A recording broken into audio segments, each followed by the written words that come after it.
is someone, a person in recovery, and whose personal journey includes dialectical behavior therapy. And she's also the NAMI Connection facilitator for Mansfield group, NAMI Connection and Recovery Support, peer-run recovery support groups. And that's it. So they're just going to begin and work from the PowerPoint, and also from some other personal notes and just discussion. So I'll just hand it over to whoever would like the microphone first. Thanks so much, Danny. Thanks everyone for joining us. I'm just going to say very quickly thank you, Chelsea, for Chelsea was actually the one that reached out to me to come here to NAMI, and I'm so happy to be doing the presentation with you and to be here this morning. I'll also mention a couple of affiliations, potential conflicts of interest, so you know where I'm coming from. I do, in addition to doing my work at Yale, I do consultation training through Behavioral Tech, which is the organization that Marshall Linehan developed to disseminate DBT. There are other training organizations out there. It's not the only one where you get high quality training, but I do some occasional work with them. So that's important. I also am going to mention a connection to a group called the National Education Alliance for Borderline Personality Disorder. I have no financial connection to them. I just volunteer and collaborate with them. So that's there too. And we're going to start with Chelsea sharing her story. And we'll move into some more detail about DBT, about what that is, how it relates to our topic of building a life with living in community. And we'll turn it over to you.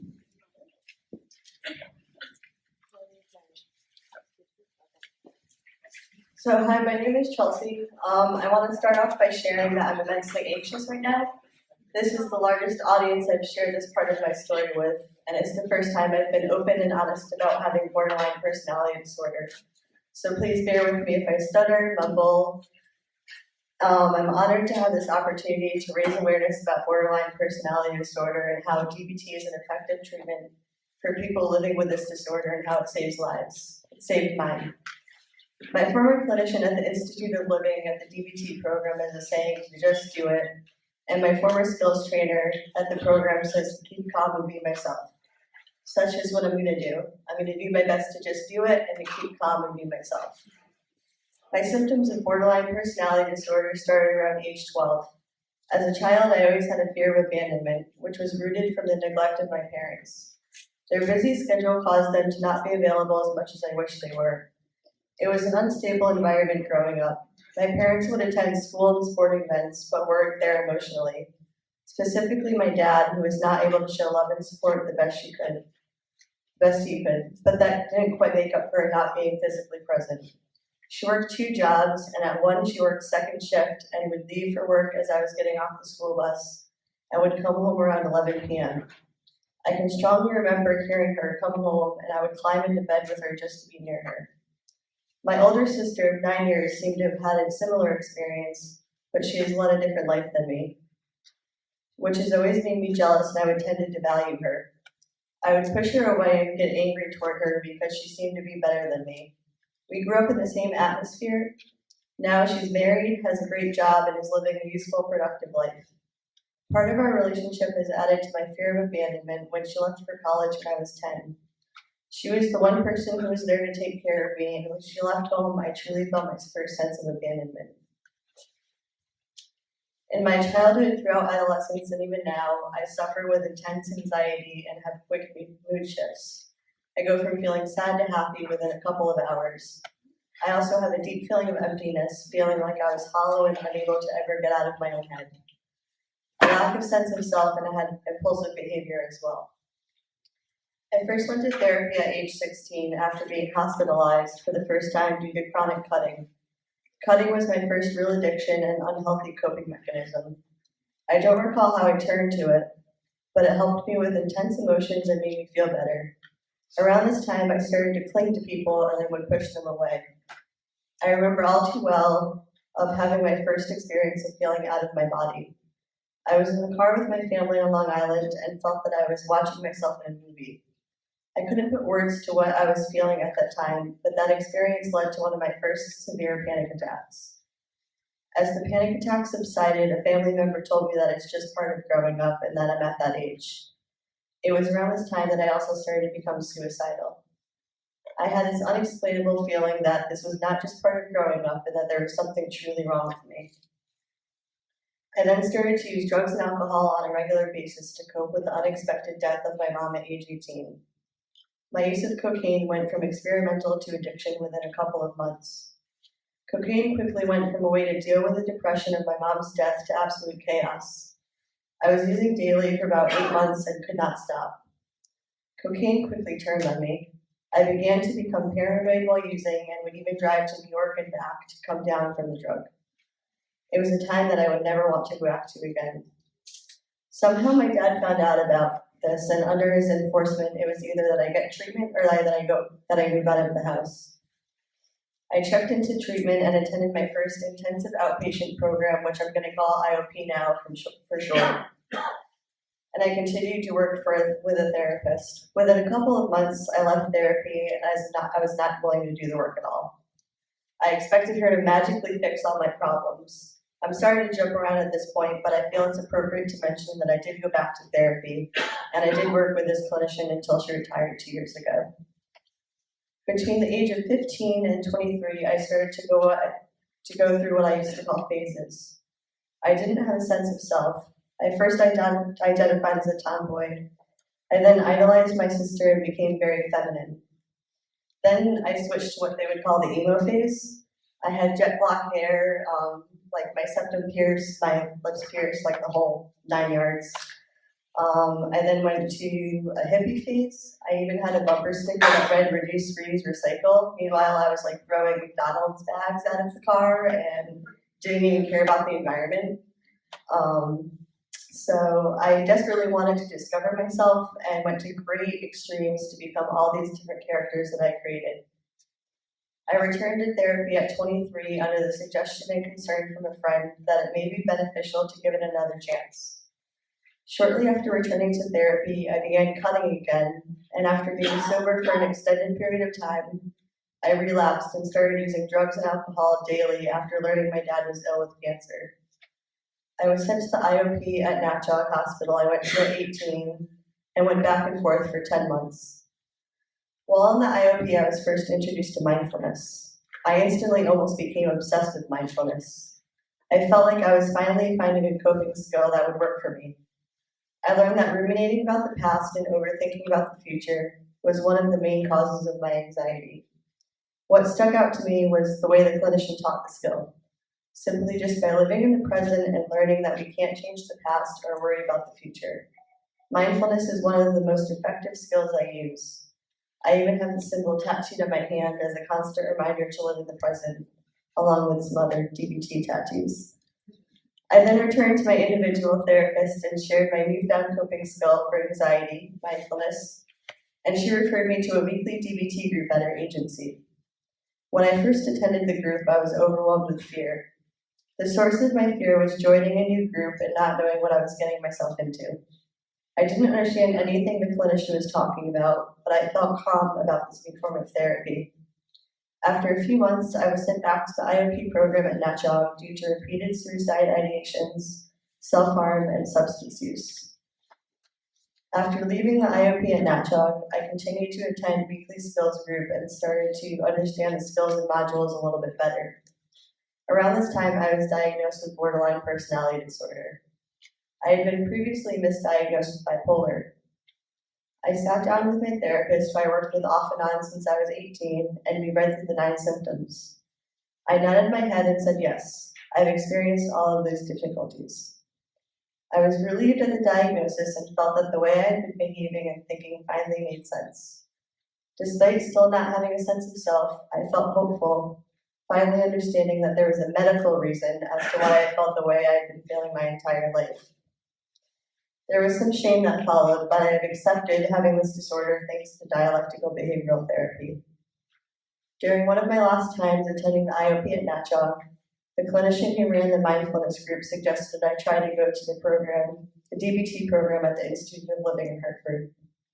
She said the repetition of the same program clearly wasn't working, and that DBT gets down to the nuts and bolts, and that I will finally find a way to stop self-harming, using drugs, and the risk of suicide will be alleviated if I take advantage of the program. Instantly, the fear of abandonment came up as I was in that program and surrounded by clinicians for such an extended period of time.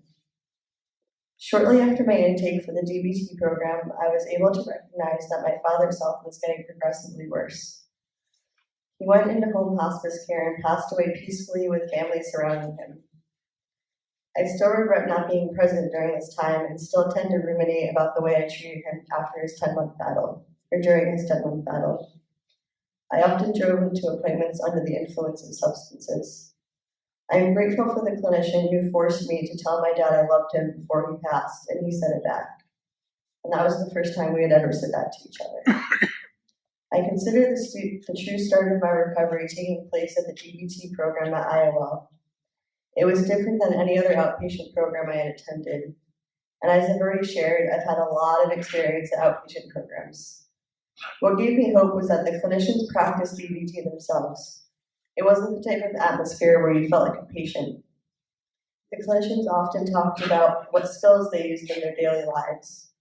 For example, one of the clinicians shared about how she was going to be skillful by practicing mindfulness while bringing a family member to a doctor's appointment.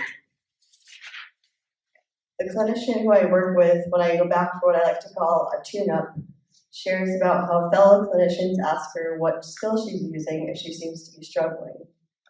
She shares how when she's feeling anxious at work, she goes outside and walks around the campus of IOL to lower her anxiety.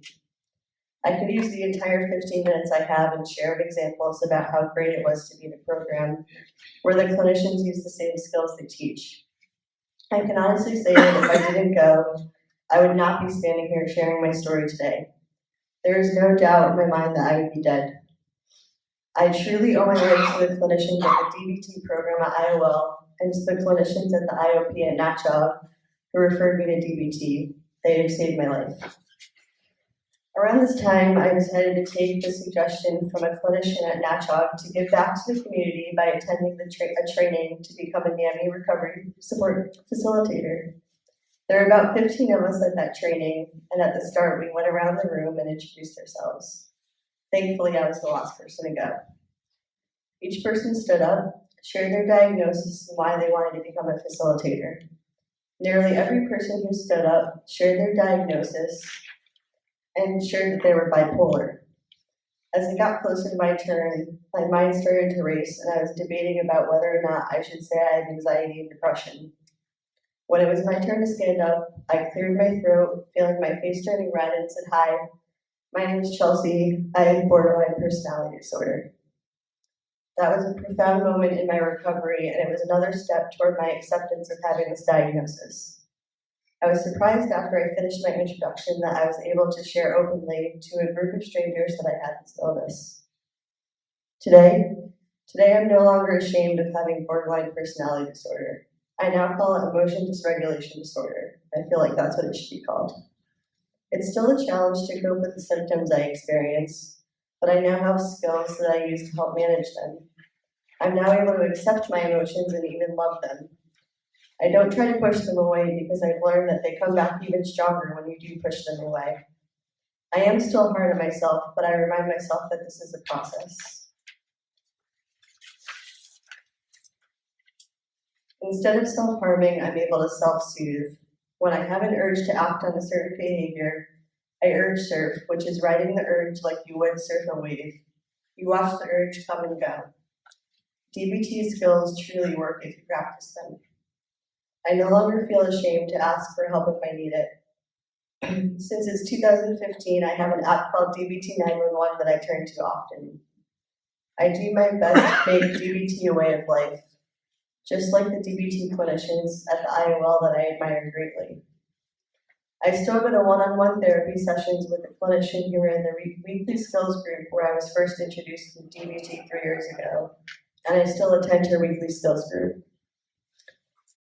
The one thing I still struggle with is radical acceptance, which is letting go of fighting reality. Acceptance is the way out of pain. I can radically accept little things, traffic, burning my dinner, etc. But I do still struggle with radically accepting the death of my parents. With continued practice and willingness to accept with my heart that they're gone, I have been told by former skills trainer IOL, who lost her parents at a young age as well, that it will get easier with time and it does take practice. I truly believe that.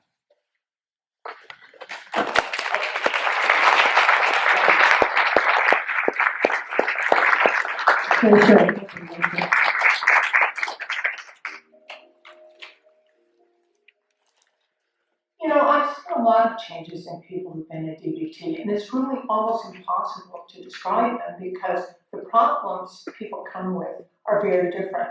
And our goal is developing lives worth living, and that looks different in different people. My main goal for people who come into therapy is that they get out of hell. That's my first goal. And my second goal is that they stay out of hell. And this is one of the main reasons that we teach skills, because skills are aimed at helping individuals build lives that they themselves will experience as worth living. The idea is that if you can build a life that you experience as worth living, you'll keep living and you'll stay out.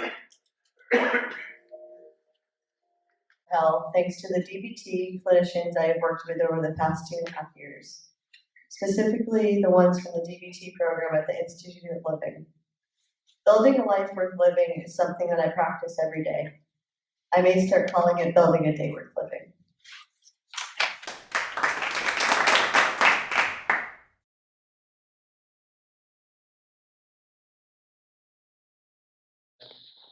And as well as treatment is structured to help move toward this life worth living, a life of suffering to a life worth living that we've been hearing about. I will skip through some of the slides for time's sake to make sure we get things that are really most helpful. So this borderline personality disorder, a lot of people get very confused by the label, and Chelsea identified, she doesn't really identify with that label. The label doesn't really fit anymore. It's an old label that came from the psychoanalysts who would see people in their office, and some people were very good analytic subjects who could participate and discuss their early experience and make sense of it. They were neurotic. And there were others who were clearly far too ill to benefit from this unstructured therapy, and we heard about that this morning. These are who struggled with psychosis.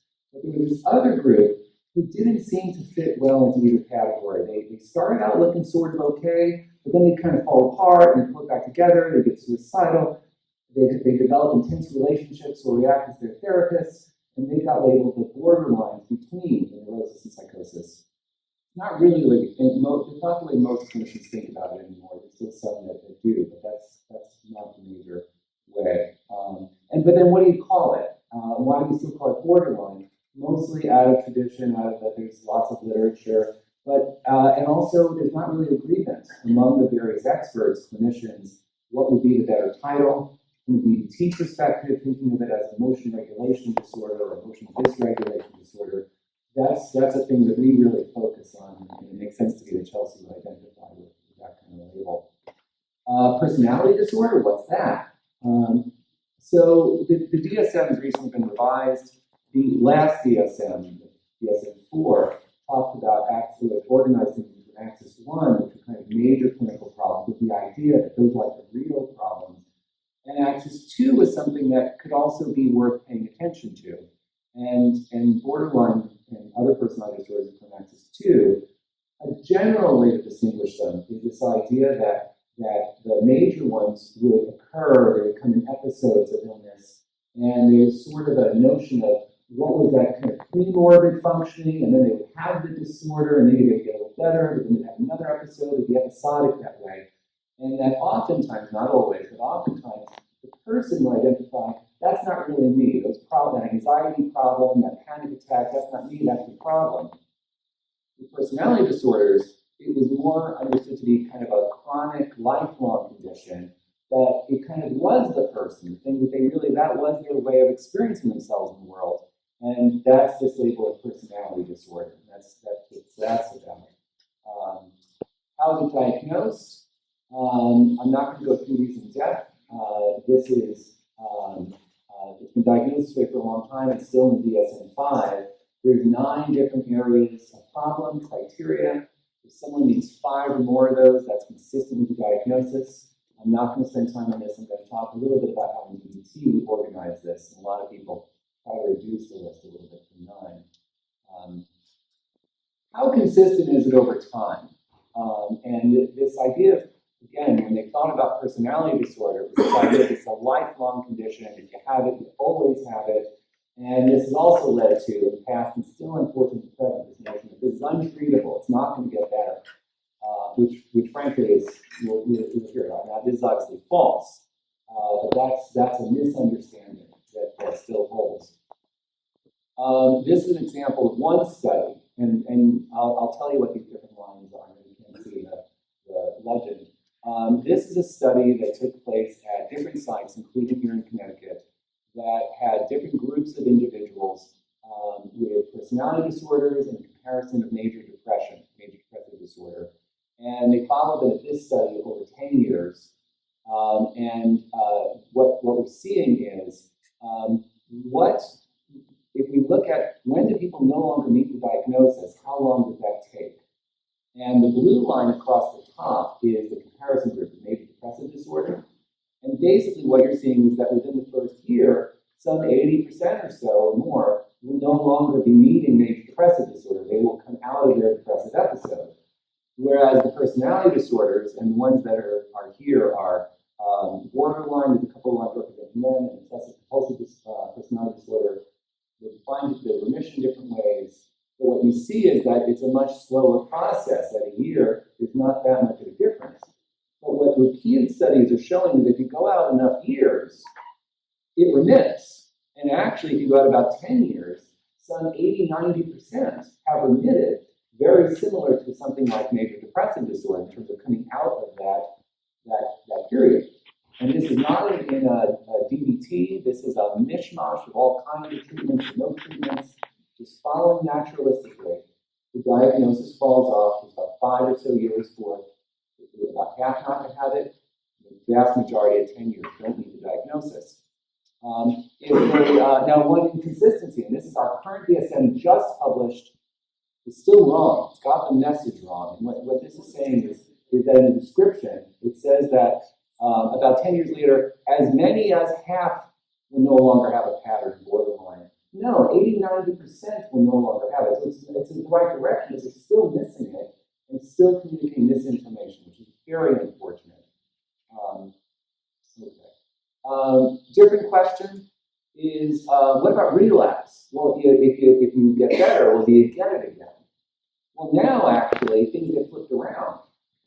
We know major depressive disorder, if you have one episode, you're at high risk for getting another episode. It's likely to show up. And so you see that over the 10 years, that blue line, those are how many people got another episode. And sometimes they had the disorder again. But now, the personality disorders are much lower. If you come out of full criteria, you're less likely to have full criteria, much less so than something like depression. Okay? Now here's the problem, is functional remission. This is something that is so important that the field is finally starting to pay attention to. It's not about our definitions of disorders. It's about how are people's lives doing. And we heard that this morning. I'm so glad of that research. This is a problem because, again, while the major depressive disorder is doing okay, they're getting up over the 10 years to 50-60%. Functioning again in terms of work and relationships, the personality disorders are really lagging at the borderline that are doing the worst in terms of actually feeling like they've got a life that's working and participating in life. Even without the diagnosis, something is still not happening, and that's a big problem. However, this is an example, and unfortunately, there's not a lot of good longitudinal studies. People go through intensive treatment and see how they do. This is one example of people going through a 12-week inpatient DBT and going out for about 2.5 years after they got their treatment. And what we're showing is that their global functioning, these kinds of things, are hitting that kind of 60, 70%, kind of similar to major depression, a lot of people, after they went through some structured, focused intervention, are actually back. Not all of them, it's not good enough, but it's a whole lot better than people who didn't get something focused. We don't have good long-term research on DBT looking at this. We also have no comparison group in this study, and there isn't any long shorter term. This is actually, I'm jumping to a different treatment. The next best treatment, and a number of treatments have cropped up that seem to be effective, that seem to help people with borderline personality disorder. The one with the next best research after DBT has the mountain of research. Mentalization-based therapy, which has some interesting similarities when you look at them closely between DBT. This is looking at people who go through a intensive outpatient to a day hospital program, and then some follow-up care, but then the treatment's done. And what we're seeing is, again, that around 60%, if you go out, here it's about 5 years, are really kind of having that functional improvement compared to a treatment as usual, who look like the first graph we saw. Just kind of, you go through treatments, maybe the diagnosis drops off, but you don't get better. So the punchline there is that individuals with borderline can get better with specialized treatment. I don't want to say DBT is the only show in town.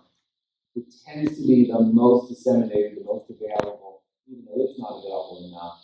It definitely has the bulk of research behind it. But the real point, what experts, including DBT experts, are agreeing is the important thing is to have someone who has a way of treating borderline and goes into the treatment with a hope that the person's going to get better, has a vision that they will get better and how to help them. That seems to be really important.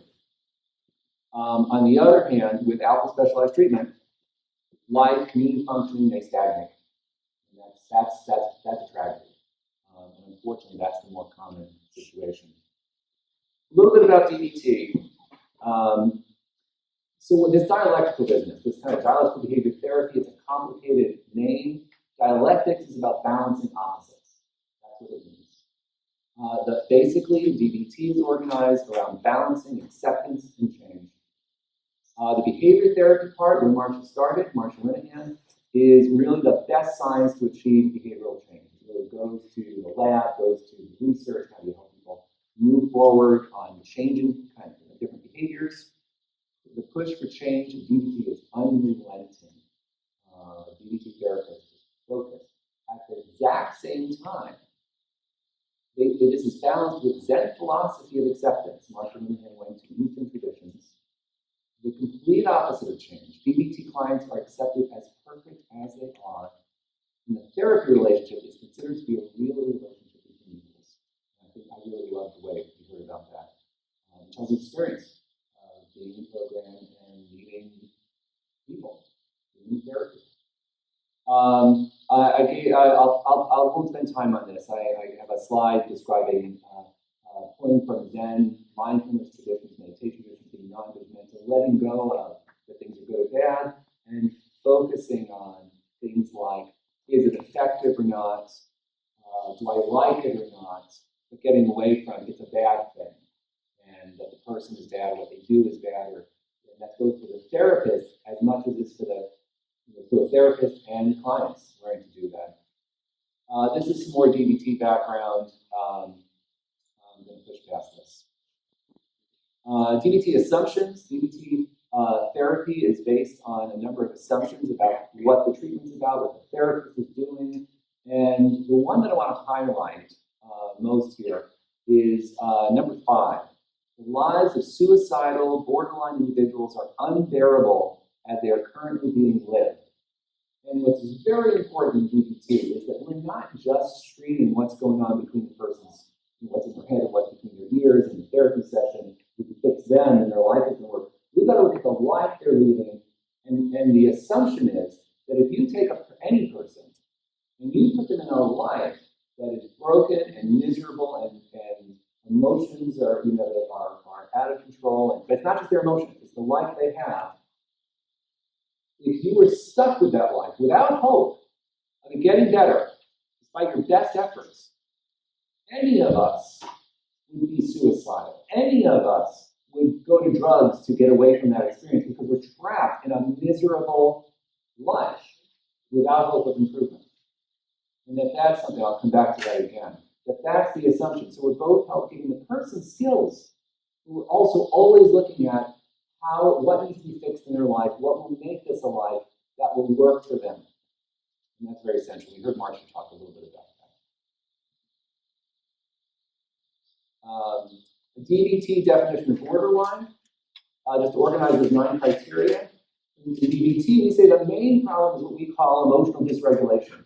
Their emotional system's out of control. There's a lot of science showing that individuals with borderline, things are happening structurally, functionally in their brains. Some of that looks like it gets better with therapy, at least initial data on that. But there's problems going on in these kind of emotional floods and emotional changes. And people with borderline have often been blamed. It's their fault. They're just like everyone else, and they're just complaining. Or it's all been attributed to the way they were raised, but without any kind of, there's actually a biological component. There's a biological component. And in DBT, we see that as central, both social and biologically. Their emotions get out of control over and over again in situations. And if someone has that problem, that leads to the other issues of identity confusion, having trouble predicting yourself, knowing who you are. We heard about that in Chelsea's story. Struggling with that, interpersonal chaos and relationships, lots of ups and downs, extremes, fears of abandonment, cognitive dysregulation, getting confused, which none of us think particularly well if we're completely emotionally flooded. Dangerous impulsive behaviors. Coping with these experiences through things that take it away. Doing things that take away that intensity and help regulate, help bring that emotion down, or help feel something you can't. I'm going to skip past this. This is a figure that's really about kind of the theoretical model of how something gets dysregulated, and we see it in DBT as a transaction going on between the person's biological vulnerabilities and environments that unfortunately don't meet their needs and actually kind of push in the other direction, kind of give in various ways messages that their emotions are not acceptable, not okay. And the person doesn't get to figure out what to do with their emotions, how to manage them. They just kind of struggle with themselves. And we see this both in terms of developing the disorder, but we also see this as maintaining the disorder over time. And this can happen in treatment environments when the individual is out of control and the treaters are not meeting their needs and continuing a spiral of emotional vulnerability leading to more negative messages back and forth. 4 areas of skills deficits. So we've talked about these a little bit. Emotional dysregulation, relational conflict, behavioral impulsivity, confusion, problems of identity. There's skills modules. We teach skills. We've heard about a few of them from Chelsea. People who go through DBT go through a course of skills as part of the therapy. They learn skills for changing the emotional intensity. They learn skills for asserting themselves and maintaining relationships and self-respect with others. They learn skills for tolerating discomforts without resorting to things that make things worse, short-term fixes, what will actually not cause problems to get through, and also that radical acceptance then, how do you deal with the pain of life and be in line with pain? Mindfulness helps you choose, helps you figure out what to do. I'm going to go past this. The basic idea here is that the dangerous impulsive behaviors, we often get confused here. The therapist wants to get those under control and sees that as a problem. But in DBT, we're really aware that's the person's solution. That's how they're getting through their life. So we've got to figure out how to give them other ways to get through their life. That's for sure. I'm going to skip past the rest of this. Stages of treatment. So the overall goal of DBT, as Marcia said, is to give people a life worth living. That's how we organize everything. We start with orientation and get commitment to a treatment that's about that. To get them there, that's pre-treatment, to get them there, we think of going through a series of things to kind of really help the person live in the world. This is a long-term process. This can take years.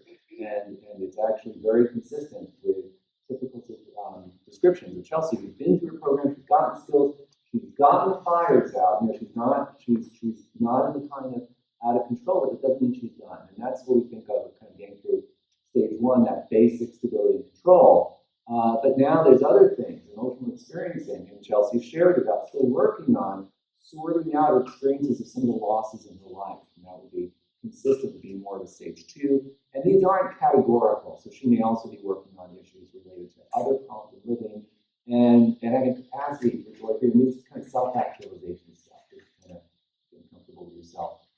That goes into any therapy, that's not just borderline. We help people define a life worth living. I'm going to push past this, but the basic idea is that we have direct conversations with people so that we know what their life goals are. That they could have their life work out, they could have a life they want. What would it look like? And help them focus on that and help us focus on that to drive the treatment. I'm going to push past this. Every expectation of DBT treatment, everything we ask of the patient should be able to tie back to their life work goals. It's not so we can feel more comfortable, they're not suicidal, because they are getting closer to having the life they want. What types of DBT are available? Outpatient. Standard model it gets tossed around. This is confusing. This is pretty much the way Marcia studied the treatment. She was a researcher. She had to build that research mountain, and other people took it on. Standard model DBT is outpatient. It's comprehensive, and then it includes all the parts of DBT, and it includes weekly individual therapy, a weekly skills training group, off-hours telephone consultation, that the person has a way of getting in contact with the therapist. They're invited, they're encouraged to get comfortable asking for help in effective ways. And the therapists are in a consultation team. And this talked about as therapy to the therapists. And it's helping all the therapists continue to develop as therapists, that particular role. But it's the same methods of DBT we do on each other. DBT skills training groups. Some places will offer a skills training group just by itself. There's research accumulated showing that that's really effective. The research is based on that they also are in the consultation team, the therapists. So put those together, and that's something that Marcia Linehan now stands behind. If that's really an effective treatment, maybe if you don't need quite the same level of help, get a skills training group. Ideally, the therapists are doing the whole model themselves. DBT-informed individual therapy.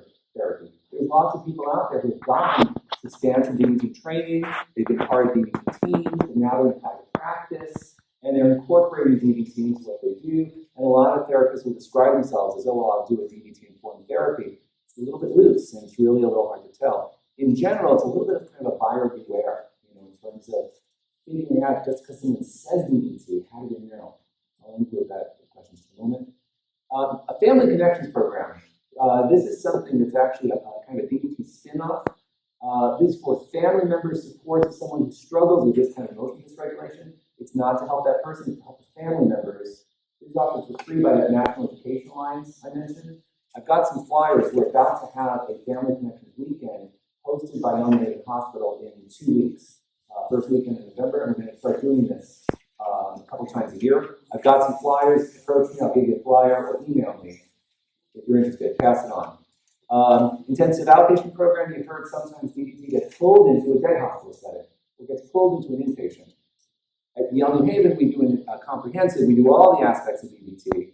Some day hospitals are shorter and they're more of an intensive infusion of skills. That's also very helpful. How do you tell if it's really DBT? This is the last, this is what I'll end with, and I know we're really cutting into the question and answer time. What Marcia asked to figure out if it's DBT is ask the therapist, are you part of the consultation team? And someone who says they're doing DBT and they're getting regular consultation, that's the signal. Yes, this person is committed to this model. They are really working on doing it. It's a proxy. It's not a perfect one, but that's the easiest way. Other questions that you could ask: have you gone through intensive training, which could be done with behavioral tech that I work for? There's other groups that also do intensive trainings that can be comparable. But that's some of the lingo. Intensive training. Have you had training with a DBT supervisor? Have you had DBT supervision? Could suggest someone that's really spent some time working and learning on this. Have you participated in a standard model comprehensive DBT? Even if you're not doing it now, have you had that experience of being on that kind of team? Do you use the second edition of Marshall and Ann's skills book? It's just been published. It's really a how-to manual. Someone that's really focused on being part of the top standard of DBT would be aware of that book and would say, yes, oh yes, I'm incorporating that. And I get no feedback on that. That's just the way the field is. For individual therapy, do you review weekly diary cards? Someone says they do DBT. Oh no, but I don't bother with diary cards. Guys, tell you, they're not doing it. They may know something, but they're not really doing it. Skills training groups. You do homework. You review it for each person.